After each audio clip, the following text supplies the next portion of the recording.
Rakesh master గారి topic వచ్చింది కాబట్టి ఆయనకు మీరు ఏ స్థానం ఇస్తారు? అంటే గురువు ఓకే, అక్కడి నుంచే మీ కెరీర్ స్టార్ట్ అయింది. అవును. ఆయనకి ఎలాంటి స్థానం ఇస్తారు మీరు? గురుస్థానం ఇస్తారు. ఈరోజు మీరు ఈ పొజిషన్లో ఉన్నారంటే కారణం ఆయనే అంటారా, లేకపోతే ఏంటి మీ వర్షన్ ఏంటి? అది చెప్పండి, నాకు మీ వర్షన్ చెప్పండి అని అన్నది. అదేంటో చెప్పండి. ఆయన నా గురువు అండి. అంతవరకు గురువు అంటే రాకేష్ మాస్టర్ దగ్గరే చాలామంది శిష్యులు ఉన్నామండి. చాలామంది, నేను కానీ సత్య కానీ, ఇంకా ఆయన తిరుపతిలో ఉన్నప్పుడు కొన్ని వందల మంది, వేల మంది ఉన్నారు, ఇక్కడ ఉన్నారు. దాంట్లో మీరు ఒకరు. దాంట్లో నేను ఒకటి. నేను నాకు డ్యాన్స్ నేర్పించారు, బాగా నేర్పించి మెలుకు అలా ఇలా ఇలా డ్యాన్స్ నేర్చుకో, ఇలా చేయని ఆయన దగ్గర చేసి, ఆయన మామూలు కొన్నిసార్లు ఆయన షూటింగ్కి వెళ్ళి మేము ఇన్స్టిట్యూట్లో క్లాసులు చెప్పి అందరం కలిసి చేసి ఉన్నామండి. ఓకే. ఆ టైంలో ఫస్ట్లో మేము వచ్చినప్పుడు ఫీజు కట్టద్దని కూడా అన్నారు మమ్మల్ని. ఫీజు కట్టద్దు, నా దగ్గర ఉండమంటే మేము బయట ఉండేవాళ్ళం, వచ్చేసి మేము మాస్టర్ గారి దగ్గర ఉండే అందరం కలిసే ఉన్నామండి. అంటే అప్పటి నుంచి ఉన్నామని ఆ చిన్న ఇది ఉంటుందండి. కానీ మూవీస్ దగ్గరికి వస్తే ఎవరి కష్టం వాళ్ళదే అండి. కానీ ఆయన ఎప్పుడు అడిగినా ప్రియ శిష్యుడు ఎవరంటే శేఖర్ మాస్టర్ అంటారు.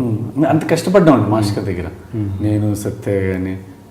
ఇప్పుడు నాకు ఎవరున్నారు గురువు అంటే ఇంకా ఆయన ఒక్కరే కదండి. ఇంకా మీరు ఇచ్చిన దీనికి ఏదైనా గురుదక్షిణ ఇచ్చారా? ఏదైనా ఇచ్చే ఉద్దేశం ఉందా? అంటే మనం ఇస్తాం అనుకున్నా అది చెప్తే బాగోదండి. అది ఒకళ్ళు నేను ఇచ్చినా చెప్తే బాగోదండి. అది గురువు. అంటే ఆయన ఒక విషయంలో చిన్న అప్సెట్ అయినట్టున్నారు. ఖైదీ నెంబర్ 150 సినిమాకి మీరు ఆయనకి ఇంటిమేషన్ ఇవ్వలేదని ఆయన చాలా హర్ట్ అయ్యారంట. అది దాంట్లో అసలు ఏం జరిగింది? అంటే అప్పుడు ఫస్ట్ నేను వెళ్ళేటప్పుడు సాంగ్ ఇక్కడ సెట్ సాంగ్ మీరు చేయాలి అన్నారు. మళ్ళీ సెట్ సాంగ్ కాదు, ఫారెన్ సాంగ్ అని అన్నారు. మళ్ళీ ఏమన్నారు, ఫారెన్ 2 సాంగ్స్ మీరు చేయాలి అన్నారు.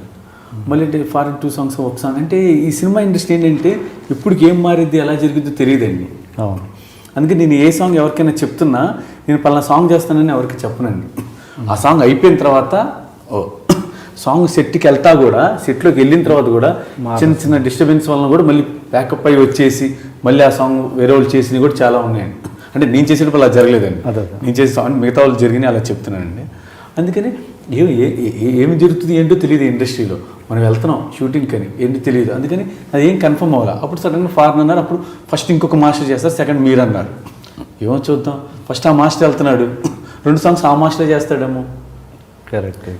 అని కన్ఫర్మ్ అయ్యి అంతా ఓకే అయితే అప్పుడు చెప్దాం అనుకున్నట్టు వెళ్ళి వచ్చిన తర్వాత చెప్పారు గురుగారికి. మాస్టర్ గారు కొంచెం ఫీల్ అయ్యారు. గురుగారు కదండి, ఏమన్నా మనం ఏమనలేము, అర్థం చేసుకుంటే చాలు. ఇప్పుడు మీరు చెప్పిన రీజన్ డెఫినెట్గా జెన్యూన్ రీజన్. నేను ఎక్కడైనా నా ఫేస్బుక్ పేజీలో కూడా వేస్తానంటే నేను వద్దంటానండి. అది మీరు పలానా సినిమా చేస్తానంటే వద్దండి. నేను మామూలుగా చెప్తాను, నేను సాంగ్ చేసి వస్తా, సాంగ్ చేసి వచ్చినప్పుడు అప్పుడు మీరు వేయండి.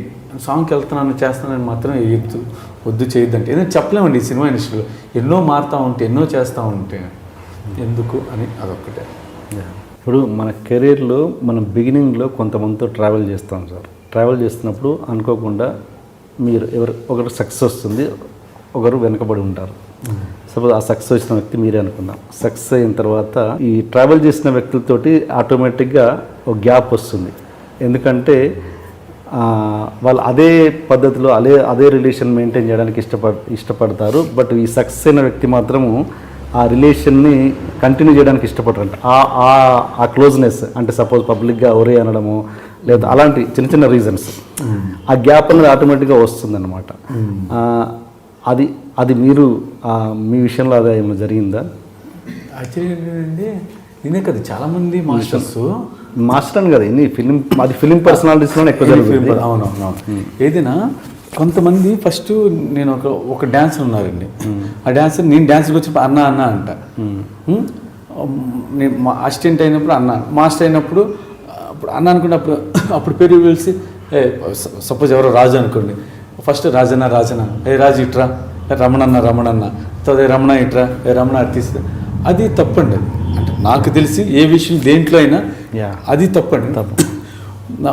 మా మాస్టర్స్ కొంతమంది ఉన్నాం, ఎవరన్నా ఆ పొజిషన్లో ఉన్నప్పుడు నేను ఇప్పటికే అన్నానే అంట. ఆపోజిషన్ ఫస్ట్ ఎవరిని ఎలా చూశాను ఎలా పిలిచాను అలాగే అనిపిస్తుంది. ఎందుకంటే తప్పే ఉందండి అది, అప్పటికీ నువ్వే మనిషివి, నువ్వు ఎదిగావు. నీ వ్యక్తిత్వం మారితే ఇంకేంటండి, నీ వ్యక్తిత్వం ఏంటి, ఫస్ట్ అప్పుడు గౌరవించు, అదే గౌరవించు, డబ్బు ఏం పోయిద్దా, ఆయన ఇంకా హ్యాపీ ఫీల్ అవుతారు కదా. ఓ అతను ఒక మంచి పొజిషన్లో ఉన్నా మిమ్మల్ని నన్ను అన్నా అని అన్నాడు, హ్యాపీ ఫీల్ అవుతారు అంతే.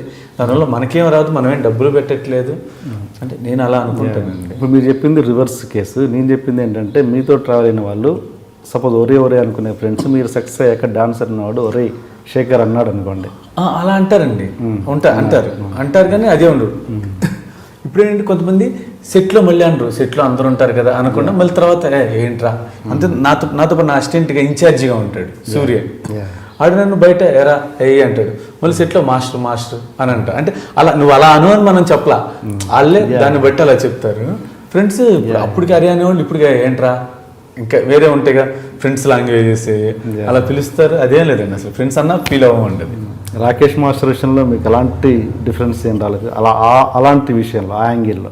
అంటే ఆయన పబ్లిక్గా మిమ్మల్ని అనడము, పబ్లిక్గా మిమ్మల్ని అలాంటి పదాలు వాడడం, అలాంటి అప్పుడు మీరు హర్ట్ అవ్వడము. పబ్లిక్ అంటే మేము మామూలు ఒక 2-3 వ్యక్తులు ఉన్నప్పుడు రాకేష్ మాస్టర్ మిమ్మల్ని కొంచెం తక్కువ మాటలు మాట్లాడడం అలాంటి అప్పుడు అలాంటి గ్యాప్ ఏమన్నా వచ్చిందా మీ మధ్యలో? అలా లేదండి, ఎందుకంటే ఇప్పుడు ఎప్పటికీ అరే ఏంట్రా ఇట్రారా అనేవి అప్పుడు అనే మాటలు ఇప్పుడు అంటే ఎవరికి ప్రాబ్లం ఉండదు, అలాగే అంటారు ఆయన. అలా కాకుండా వేరే వర్డ్స్ అప్పుడు నేను మాటలు ఇప్పుడు అప్పుడనే ఇప్పుడు అనకుండా వేరే మాటలు వేరే బ్యాడ్ వర్డ్స్ ఎవరైనా అన్నారనుకోండి, ఎవరైనా ఫీల్ అది కొంచెం బాధ అనిపిస్తుంది అంతే బాధ అనిపిస్తుంది. అప్పుడు కూడా అలాగే అన్నారు అనుకోండి, ఇప్పుడు ఎలా అంటున్నారు అప్పుడు అలాగే అంటే అలవాటు అయిద్దేమో మనకి.